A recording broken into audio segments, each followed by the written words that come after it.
ረመዳን እየመጣ እንደመሆኑ ቁርአንን ማንበብ ብዙ ማختም የሁላችንም ፍላጎት ነው። ነገር ግን የሁል ጊዜ ሰበካ ነው ማወራችሁ የሁል ጊዜ ሐሳብ ነው። ነገር ግን የተለየች አንድ ፖይንት ስላለች ነው።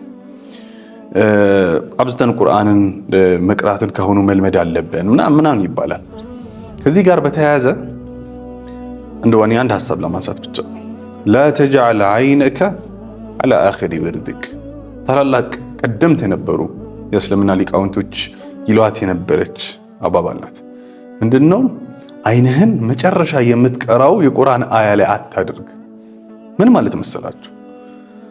ዊርድ ያለን ሰዎች በትንሽም ቢሆን ብዙም ቢሆን ብቻ ቁርአን የመቅራት ልምድ ያለን ሰዎች ቁርአንን በጡመእኒና በእርጋታ ሐሳቡን ለመረዳት በሚያስችል መንገድ ለማንበብ እንሞክር እንጂ መጨረሻ ላይ መቅራትን ላይ ፎከስ በማድረግ ቶሎ ለመጨረስ አንታገል ማለት ነው።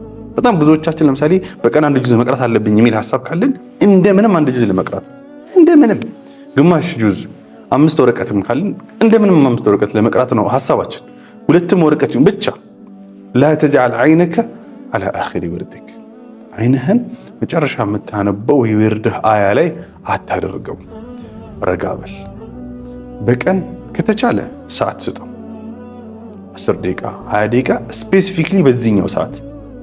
ከዚያ በዛ ሰዓት ውስጥ የቻልከውን ያክል ቀራ።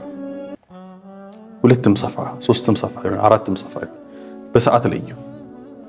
ከዛ ስትቀራው ግን ረጋ ብለህ እየጣመህ ቀራው። ካልሆነስ ሩጫ ነው ጠብ የሚል ነገር አይኖርም ማለት ነው። ስለዚህ እቺን ፖይንት ያዙልኝ። ቁርአንን በእርጋታ በጥሞና የማንበብ ልምድን ቀድመን ከረመዳን በፊት እናዳብር። ሰላም አለይኩም ወራህመቱላሂ ወበረካቱ።